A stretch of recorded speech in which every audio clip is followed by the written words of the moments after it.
Shalom, sisters. All praises to the Most High for allowing us to see a new day to get right. I know I got these. It look like I have dark circles. Dang, it do look like I got dark circles under my eyes. That's how tired I am. That's pretty crazy. Or hold on, maybe it's because I was wearing mascara earlier. I don't know. Anyway, I look pretty tired. I got a lot going on. I got a lot going on, but I wanted to share story times with you guys just so you can know like a little bit about me, and just the things I've experienced in the world and the truth as well. And this situation, this story has kind of been on my mind for a while, and it's I don't even know why like the Most High put it in my spirit to even remember. I guess I can never forget something like this, but anyway. So let me just get into it. I used to be a hairstylist, and I used to work in Baltimore City. Sorry, I thought I heard something. I used to work in Baltimore City as a hairstylist at this hair salon. And on one side of the salon, it was a barber shop, and on the other side, it was a hair salon. So you had the barbers on one side, stylists on the other side. And I never forget. I wish I could. I never forget the day, but I can't remember like how. Okay, maybe I can. Okay, so I had this one client. Well, at the time, she wasn't my client. She was not even. At the time, she wasn't my client, and she was just someone that she came in. She wanted to know if somebody could do a sewing, and that's what I was known for doing, was sewing weaves in.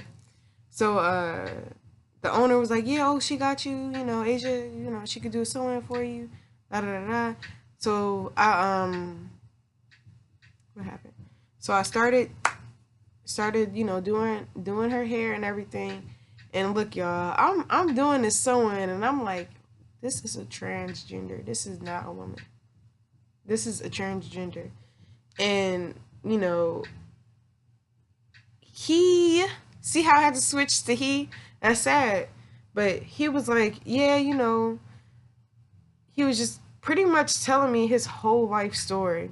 He was pretty much saying how, well, I asked him, I said, what made you, and when you're doing a sewing, that's going to take like a good hour. It can, when you getting your hair done, and I think I had to dye his hair too. He came in there with some bundles, and it was so bad. He had a sew in. He wanted me to take the hair out, color it. I don't know if he wanted me to dye it blonde, or it was either blonde or green. I can't even remember. Or back to black. Ugh, I can't even remember. But anyway, he wanted me to take the hair out of his head that was in there for like a long time, and I remember take it out, wash it, and color it. And I remember the tangle in it, and I'm like, this hair is jacked up. But anyway, I asked him, I said, anyway, the sew-ins take like at least an hour to almost 4 hours when you're getting your hair done, and you getting your hair colored too. So it took a while. So when I'm doing a client's hair, doing a client's hair, I try to get to know the client, get to know things about them. And at the time, not being in the truth, being in the world, my mind frame was always, I didn't really care what people did. I just I just didn't care. I was just like, well, that just doesn't have anything to do with me, so I really don't care about, who you lay down with or anything like that. I didn't really realize the big effect that it had on our community. I didn't really, give too much thought into things like that. I always just thought that, you know, people could do whatever they want to do and it was okay. And it was, just the things that Esau pushed on us. I used to think that, it was okay. I knew that it was off. Like, I knew that I would never, do anything or do anything like that. But I knew that it was off. But I was just like, well, who am I to judge? That's the mind state that I had. And, but now I do understand that that's going off. That's wicked. It's very unfortunate. It's a very unfortunate situation to even be in. Um, so sorry, Salakia. So yeah, it was a very unfortunate. That's a very unfortunate situation to be in as a man. You know, to turn yourself into a woman. So while I'm doing this here, I'm trying to get to know my client. And the whole purpose of getting to know your client is so your client can come back, or they can bring more people to you. And man, I'm talking to this dude, and I'm like, you know, and I can't remember. I don't know. I don't think he told me his real name, but his transgender name was Malaysia. And I asked him. I said, you know, what made you become a transgender? And what made you want to become a woman? And he said that he had went to prison. He said he went to prison for like 4 years because he did fraud. And he got out. And he said he was doing he was doing credit card scams. Him and another guy, they was like doing credit card scams and just trying to get over on people with you know, stealing people identities and stuff. So he did like 4 years in federal prison. And he said while he was in there, he just was like, I might as well just become a woman. And he said when he got out, he was like, I might as well just stay a woman because, what'd he say? He said, because I'm not going to be able to find a job. He said, I know I'm not going to, who's going to hire me if if they know I've been in jail for 4 years. And I was just like, you know, dang, that's pretty crazy. It's like you even at the moment, I was still taking this all in, like, this is crazy. You turned into a man. I mean, you turned into a woman because you thought that you wasn't going to find a job because you went to prison for 4 years for fraud. Like, you could have worked at McDonald's. You could have worked at anywhere to stay a man, but, like, and I was asking him, I was like, and half of the time I wasn't even asking him stuff. He was just telling me, just like, I guess his spirit was like, I don't know, you know how like when you get your hair done or you just talking, you sitting there, you just want a hairstylist is kind of like a physical therapist. I mean, I said a physical, not a physical therapist, a psychiatrist, because you sitting there and I said a physical therapist. Oh my gosh. A psychiatrist. So you're sitting there and you having conversations with people, you know, they're letting you know all their problems and stuff. So he was just opening up about everything, and he said he was telling me where he got his breast done at, where he got his butt done at. He done got his breast. This is a grown man. This grown man done got his breast done in somebody's basement, and he got his butt done in a hotel room. And I was just like, dang, y'all, like, dang, like, all I was thinking at the time was, this is crazy. And I wasn't even in the truth. I just knew that it was still crazy. I was just like, whatever, this is life and all.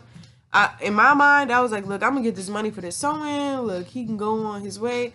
But, you know, just looking back at the situation, it's just real disturbing to see that, Jake, that our men are so destroyed for a lack of knowledge that you know, to be an Israelite man is such a great thing. You know, that's really a powerful thing. Like, you the third closest thing. Well, can I say third? Well, the angels in this earth.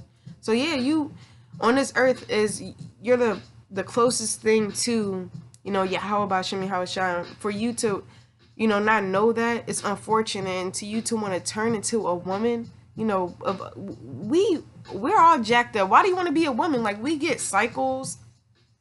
We have to go through labor, pain, having babies, and everything like that. I could never understand why a man wanted to become a woman in the first place. It just never made sense to me.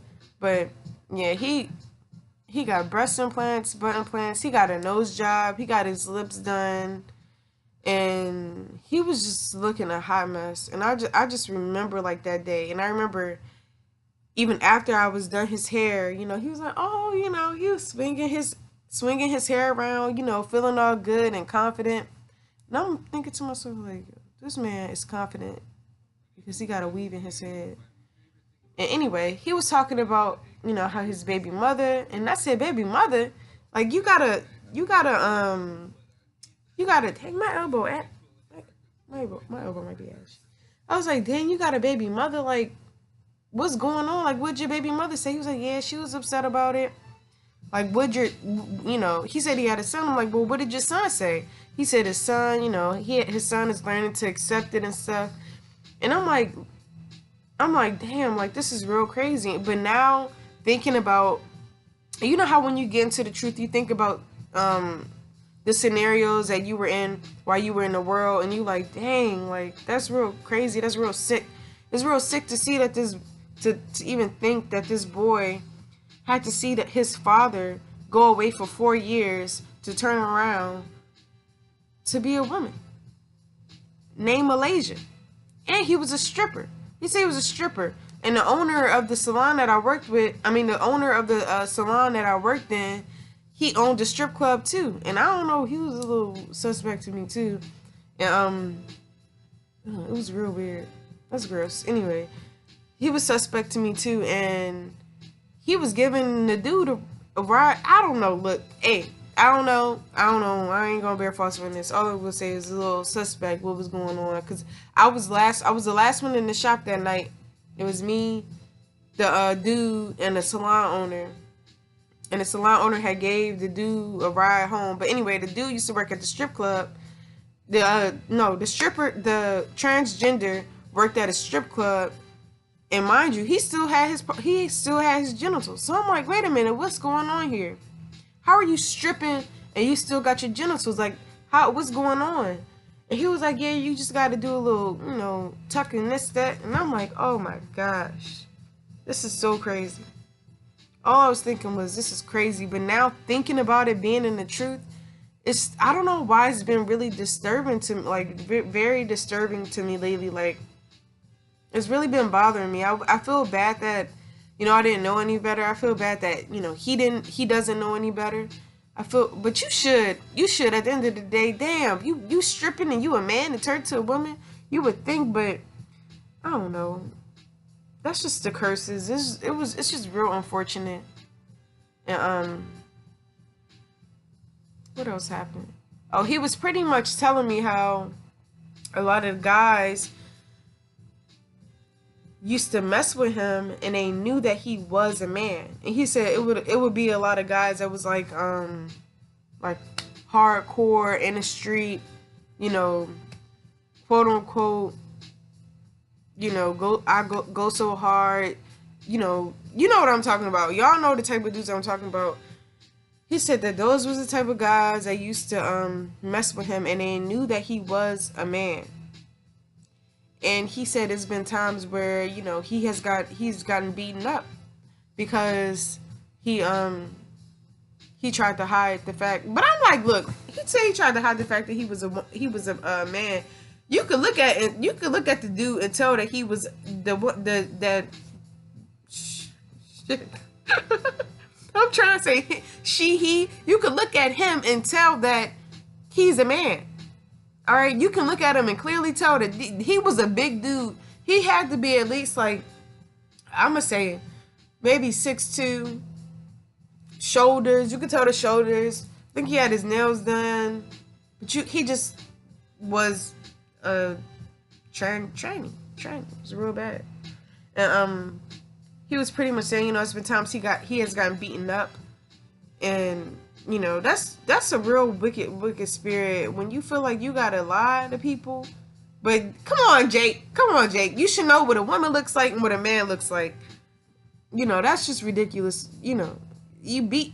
Anyway, he said he used to get beat up real bad.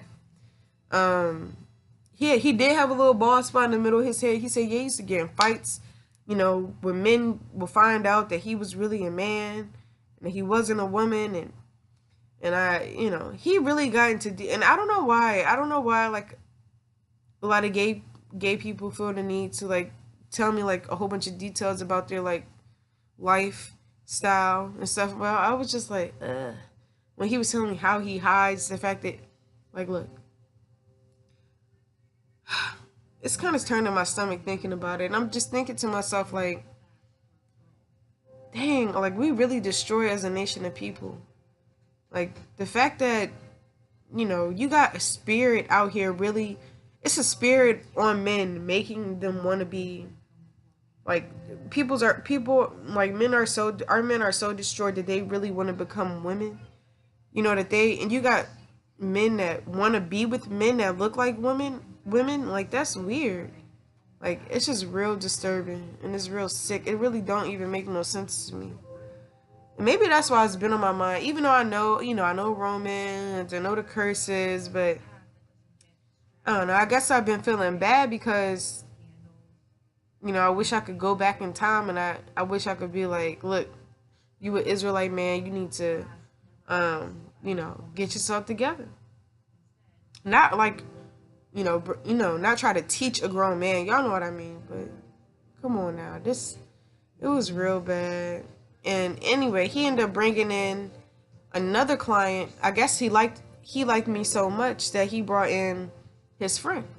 His friend was a transgender. And I said, dang, I just. And this dude was big. He was thick. He was like a plus size transgender, and I wish I could add in a clip to but I don't even want to do all of that because I have the pictures of when I did their hair. But yo, he had this big bald spot right here, like a real big bald spot. And I was like, oh, what happened to your hair? He was like, yeah, I got into a fight. And I was like, so you was out here deceiving men, pretty much he was out here deceiving men.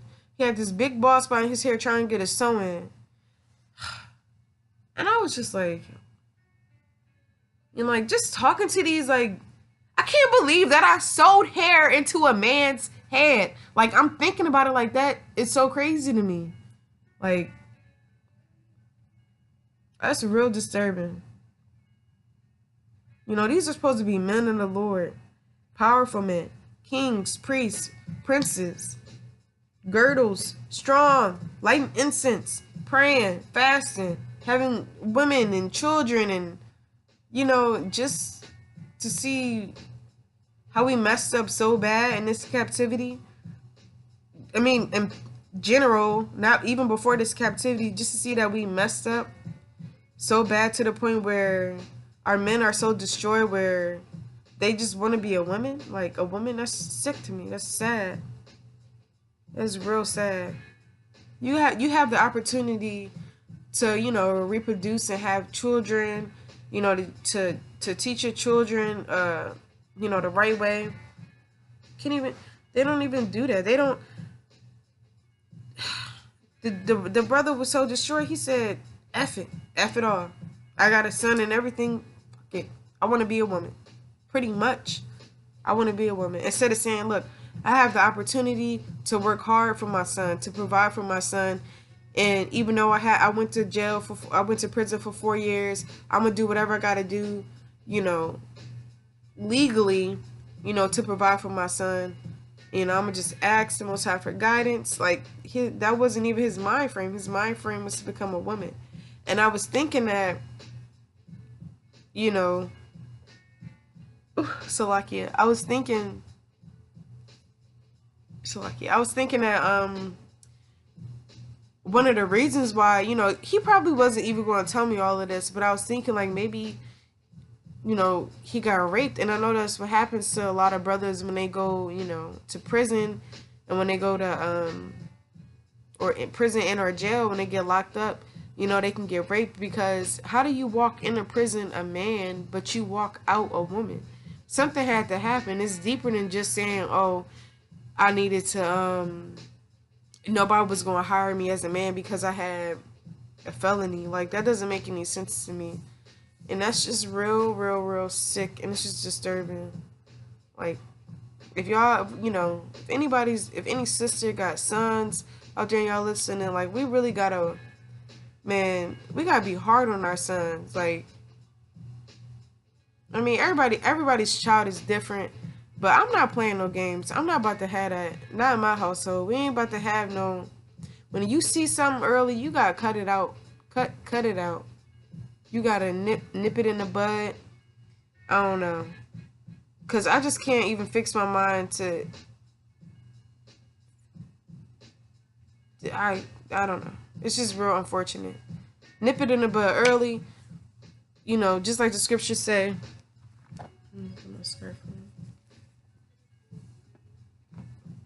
So like, we gotta train up a child the way that they should go, so they won't depart from it.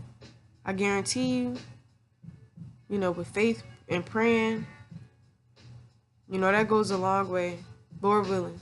So I can't even say I guarantee you, because I can't say that at all. But the scriptures say, train up a child the way that they should go, and they won't depart from it. So Lord willing, we train our children up, we train our young men up to the point where they feel like, they're strong enough in the faith, and whatever happens to them, Yahweh Shem Yahweh Shai is going to be their strength and their support. And they don't have to feel the need to go to jail or to commit fraud to get money, to deceive their own people to get money, to then go to jail and then turn into women and stuff. Like, that would just be real sick. Like, if that was my son, I don't know what I would do. I really don't even know, to be honest. I know it wouldn't be good. But yeah, y'all, sisters, we gotta pray for these men out here. Cause just hoping that they repent and return back to Yahweh Shem Yahushua, and the sisters too. Cause you got sisters that go through the same thing, Sisters been in situations where they've been raped. Sisters, been molested, and sisters been through stuff, and they don't want to, a lot of sisters, want to turn into a guy because of that, instead of turning to the Lord, asking the Most High to, pull them through whatever it is that they're going through. People be going through a lot, and we really got to pray for our nation. We really do. We in these last days, and it's real unfortunate, but, that was my story time. Yeah, it's just, it's unfortunate. I can't even believe. I remember at one point during the night, I was recording it. I was recording with the things that he was saying to me. And this was outside, out of the, at this point, we was outside of the salon. Because I was such a shock. And I wanted to tell people. I wanted to tell my friends. And I felt like they was not going to believe me. So I had to record it. Because I said, nobody's going to believe this. Nobody is going to believe this at all. So I remember I recorded it. It was on my old iPhone 4. But, it was real unfortunate that brother had to go through prison and whatever he went through in prison to come out and become a woman. That's sick. But anyway, y'all, that's my story time. We gotta say prayer for our men, that they stay strong in these last days, that they endure, that they're not, that these spirits don't jump on them, and they, that the Most High don't allow them to get put in real messed up situations. And with that being said, Shalom, and may Yahweh Shem Yahushua allow y'all to have a blessed night and to get some rest and get ready for the Shabbat, prep day and everything. All right, Shalom, sisters.